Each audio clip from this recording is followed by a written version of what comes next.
Саламатсыздар ма, құрметті оқушылар? Біз химиядан мынадай есептерді талдайық. Біріншісі, 20,2 грамм калий нитратын қыздырғанда бөлінетін оттегінің көлемі. Берілгені масса калий нитраты. Ол тең болады 20,2 граммға. Енді осы калий нитратын қыздырғанда оттек бөлінеді. Сол оттектің көлемін табуымыз керек. Шешуі. Бірінші реакцияны жазамыз, яғни калий нитратын қыздырамыз.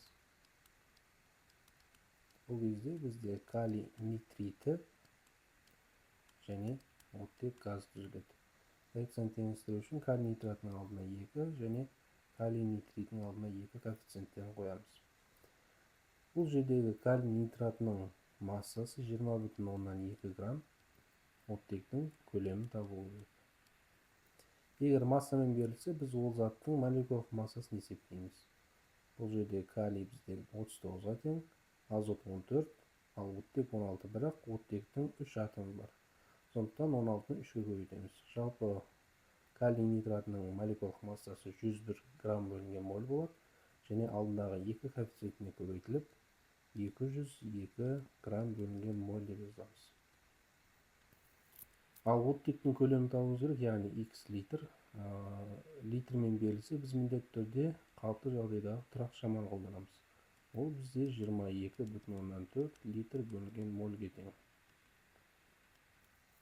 Осы жерден пропорция құрастырамыз, яғни 20,2 граммды x литрдің тұсына, ал 202 грамм бөлінген мольді 22,4 литр бөлінген мольдің тұсына жазамыз. X табу үшін 20,2 көбейтілген 22,4 бөлінген 202. Бұл жерде бәрімізге белгілі, үтіртті солға қарай бір рет жылжытамыз. Яғни жауабы 2,24 литр шығады. Екінші есеп. Массасы 10,8 грамм 3 валентті металмен қышқыл әрекеттескенде түзілген сутектің көлемі 13,44 литр қалыпты жағдайда болды. Бұл қай металл? Берілген жазамыз. Белгісіз металдың массасын жазамыз. Ол 10,8 граммға тең. Және реакциядан кейін түзілген сутектің көлемі. Ол бізде 13,44 литрге тең. Табуымыз керек. Бұл қай металл? Шешуі. Белгісіз 3 валентті металл қандай да бір қышқылмен әрекеттеседі. Біз мысалымызда H хлорды алайық. Сонда металл хлориді және сутек газы түзіледі. Осы жердегі реакцияны теңестіретін болсақ, реакциядан кейін 3 хлор, реакцияға дейін 1 хлор, ал реакциядан кейін 2 сутек және реакцияға дейін 1 сутек. Демек, бұл жерде біз 3 пен 2-ге бөлінетін ең кіші санды қарастырамыз. Ол бізде әрине 6. Яғни H хлордың алдына 6-ны қоямыз да, әрі қарай реакцияны теңестіреміз. Металл хлоридінің алдына 2 және сутектің алдына 3-ті қоямыз. Сәйкесінше металдың алдына 2 коэффициенті қойылады. Осы белгісіз металдың массасы бізде 10,8 граммға тең, ал сутектің көлемі 13,44 литрге тең. Егер масса берілген болса, біз міндетті түрде оның молекулалық массасын жазатын едік, ал бізде металл белгісіз болып тұр, сондықтан ол X болады да, алдындағы коэффициенті сол X-тің алдына шығып жазылады. Сутектің көлемі берілген, сондықтан біз қалыпты жағдайдағы шаманы қолданамыз, ол 22,4-ге тең, және сутектің алдында 3 коэффициенті бар, сондықтан 3-ке көбейтіп мәнін жазамыз. Ол бізде 67,2 литр бөлінген моль болады. Енді осы жерде біз алгебралық әдісті қолданамыз. Яғни 2x көбейтілген 13,44 тең болады 10,8 көбейтілген 67,2. Әрі қарай 26,88x тең болады 10,8-ді 67,2 көбейтеміз. Сонда бізде 725,76 шығады екен. X табу үшін осы мәнді 26,188-ге бөлеміз. Сонда 27 деген шығады. Демек, атомдық массасы 27-ге тең 3 валентті металл. Яғни біздегі белгісіз металл алюминий болады екен.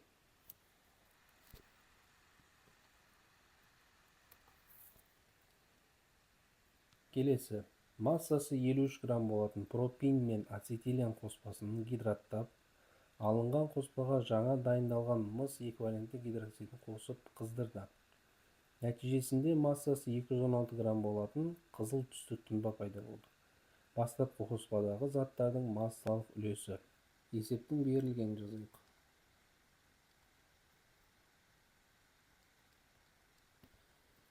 Масса қоспа тең болады 53 граммға.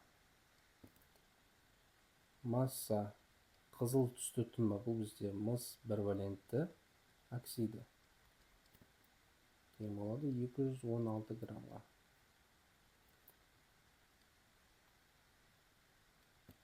Енді осы жердегі біз ацетиленнің үлесін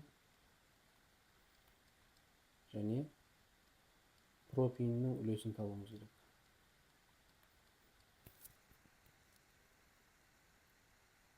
Шешуі. Біз екі реакция жазамыз, яғни С2H2 қосылған су және С3H4 қосылған су. Бұл Кучер реакциясы. Екі реакцияда да біз сынаптың екі валентті тұзын қолданамыз. Сонда бірінші реакциямыздан CH3, COH деген ацетальдегид түзіледі. Ал екінші реакциямызда CH3, CO, CH3 деген формула түзіледі. Бұл бізде ацетон. Енді дәл осы затқа біз мыс эквивалентті гидроксидін қосамыз. Бірінші реакциямыздан CH3, COOH қосылған мыс бірвалентті оксиді және су түзіледі. Дәл осылай мыс эквивалентті гидроксидін ацетонға қосып көретін болсақ, ешқандай реакция жүрмейді екен. Жоғарыдағы реакцияны теңестіреміз. Ол үшін біз мыс эквивалентті гидроксидінің алдына 2-ні қоюымыз керек және судың алдына 2-ні қоюымыз керек. Енді осы жердегі 216 грамм бұл бізде мыс бірвалентті оксидінің массасы болады. Осы арқылы біз ацетальдегидтің массасын есептеуіміз керек. Бұл бізде молекулалық массасы 44 грамм бөлінген моль. Ал мыс бірвалентті оксидінің молекулалық массасы 144 грамм бөлінген моль болады. Осы жерден X-ті табу үшін 44-ті көбейтеміз 216-ға бөлеміз 144-ге. 44 көбейтілген 216 бөлінген 144. Бұдан бізде 66 грамм шығады екен. Енді осы 66 грамм бізде ацетальдегидтің үстіне жазылады. Ацетиленнің массасын табуымыз керек. Бұны Y грамм деп қояйық. Ал ацетиленнің молекулалық массасы бізде 26 грамм бөлінген мольге тең. Y-ті табу үшін 26-ны көбейтеміз 66-ға бөлеміз 44-ге. Бұдан бізде 39 грамм шығады екен. Енді осы жердегі 53 gramды, яғни қоспаның массасын біз 100% деп аламыз. Соның құрамындағы 39 грамм неше пайызға тең?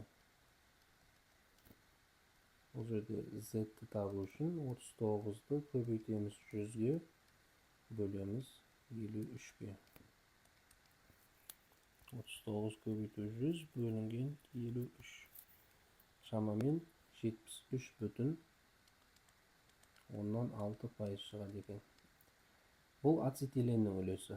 Ал пропиннің үлесін табу үшін, омега С3H4 тең болады 100% азайтылған 73,6%. Сонда 26,4% шығады екен. Келесі, тығыздығы 1,1 грамм миллилитр, көлемі 150 миллилитр, 20%-лық ацетиленді тримерлегенде түзілетін қосылыстың массасы, өнімнің шығымы 80%. Есептің берілгенін жазамыз. Тығыздық бізде ро, ацетилен CH2 тең болады 1,1 грамм бөлінген миллилитр.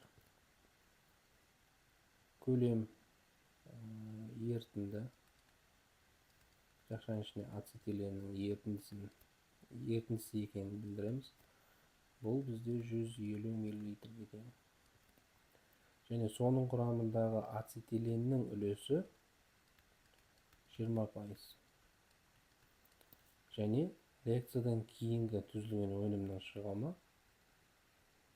ол бізде әрине С6H6 болады.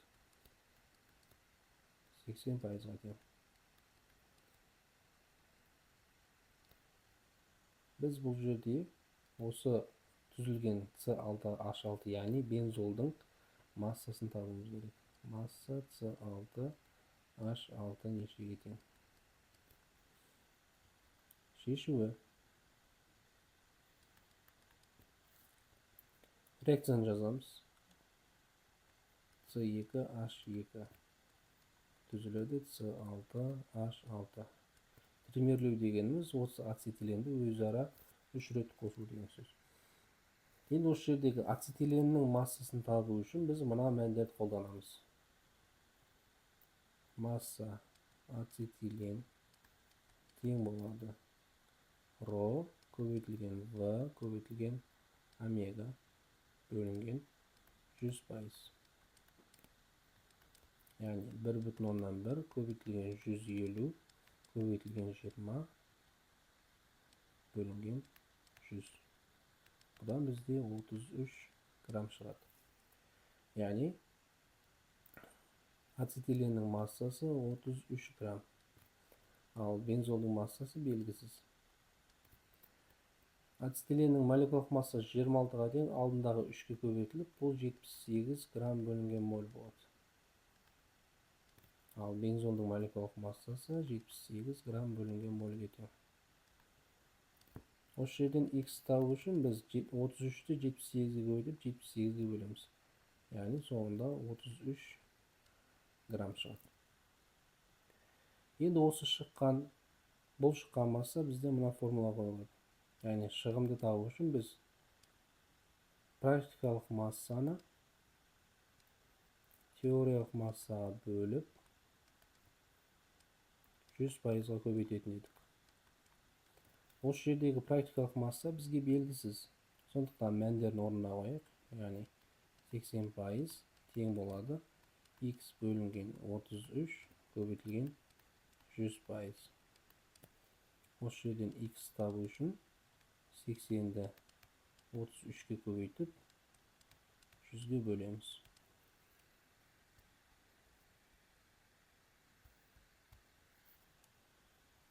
Одан бізде 26,4 грамм шығады екен. Бесінші.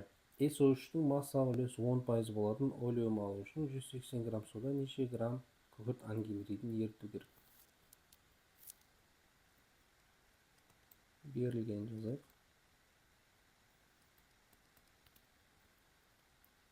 Омега SO3 тең 10%. Масса су тең 180 грамм. Біз масса SO3 табуымыз керек. Енді бұл жерде олеум қалай түзіледі, соған мән берейік. Бұл жерде H2O қосылған SO3 деген реакция жүреді. Бұдан H2SO4 түзіледі. Енді осы жердегі судың массасы бізде 180 граммға тең. Осы реакцияға түсетін SO3-тің массасын табуымыз керек. Оны X грамм деп алайық. Және реакциядан кейін түзілетін күкірт қышқылының массасын есептеуіміз керек. Оны Y грамм деп алайық. Бұл жердегі олеум дегеніміз реакцияға қатысқан SO3 пен қоса реакциядан кейін артық қалған SO3 болады. Осы артық қалған SO3-тің мына түзілген күкірт қышқылында еруі олеум деп аталады.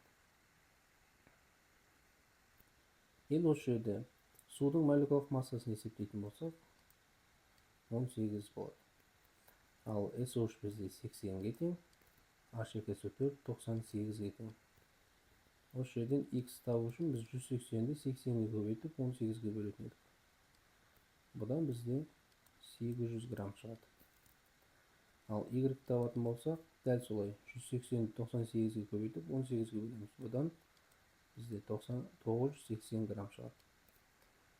Енді 10%-ық олеум алу үшін дейді. Яғни біздің тапқан 980 граммымыз 90%-ды құрайды. Қалған 10% ол бізде артық қалған SO3. Z табу үшін 980-ді 10-ға көбейтіп 90-ға бөлеміз. Бұдан шамамен 109 грамм шығады. Енді жалпы SO3-тің қанша массасы жұмсалған білу үшін X пен Z-ті қосамыз. Яғни 800 қосылған 109 бізде 909 грамм береді. Және соңғы есебіміз 70%-ық H2SO4 ерітіндісін алу үшін 300 грамм 40%-ық олеумге қандай масса су қосу қажет?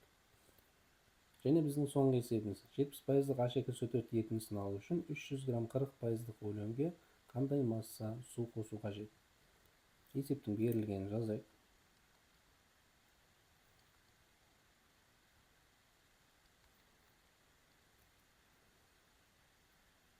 Омега H2SO4 тең болады 70%.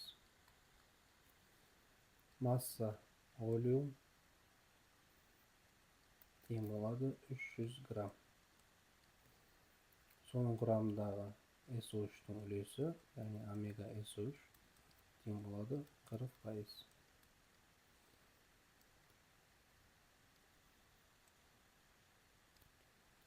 Біз судың массасын табуымыз керек. Реакцияны жазайық. Бұл жерде H2O қосылған SO3. Бұдан H2SO4 түзілу керек. Енді бұл жердегі SO3-тің үстінде қосымша H2SO4 болады. Яғни бізде мынау олеум болады. Олеумның құрамындағы SO3 сумен әрекеттесіп, қосымша тағы да H2SO4 түзеді. Және тағы да артық мөлшерде су алады. Енді олеумның құрамындағы SO3-тің массасын есептейік. Ол үшін біз 300 граммды көбейтеміз 40-қа, бөлеміз 100-ге. Бұдан 120 грамм шығады. Яғни реакцияға түсетін SO3-тің массасы 120 грамм болады. Реакцияға қатысқан судың массасын есептеу үшін пропорция құрастырамыз. Судың молекулалық массасы 18, ал SO3 80. Осы жерден X табу үшін 18-ді 120-ға көбейтіп 80-ге бөлеміз. Бұдан бізде 27 грамм шығады. Енді біз мән беретін нәрсе бар. Олеумның құрамындағы H2SO4 ол 60%-ді құрайды. Яғни масса H2SO4 жердегі O деп қояйық. Яғни олеумның құрамындағы H2SO4-тің массасы 300 грамм минус 120 грамм. Яғни 180 грамм H2SO4 бар деген сөз. Ал реакциядан кейін тағы да H2SO4 түзіліп тұр. Оны Y грамм деп қояйық. Осы жердегі Y-ті табу үшін біз не істейміз? 120-ны 98-ге көбейтіп 80-ге бөлеміз. Одан бізде 147 грамм шығады. Бұл пайда болған масса жаңадан түзілген H2SO4-тің массасы. Бірақ бізде олеумның құрамында тағы да күкірт қышқылы бар еді. Оның массасы 180 грамм. Осы екі массаны қосу арқылы 70%-лық H2SO4-ті табамыз. Яғни 180 қосылған 147, бұл бізде 327 граммды береді. Осы 327 грамм 70%-ды құраса, қалған 30%-ы су. Бұны біз Z грамм дейік. Енді Z-ті табу үшін 327-ні көбейтеміз 30-ға, бөлеміз 70-ге. Бұны бізде шамамен 140,1 шығады екен. Енді бұл біздегі ерітіндінің құрамында қалған судың массасы болады. Ал жалпы жұмсалған судың массасын табу үшін X пен Z-ті қосамыз. Яғни 27 қосылған 140,1, бұл бізде 167,1 береді. Осымен біздің химиялық есептерді талдауымыз өз мәресіне жетті. Баршаңызға рахмет.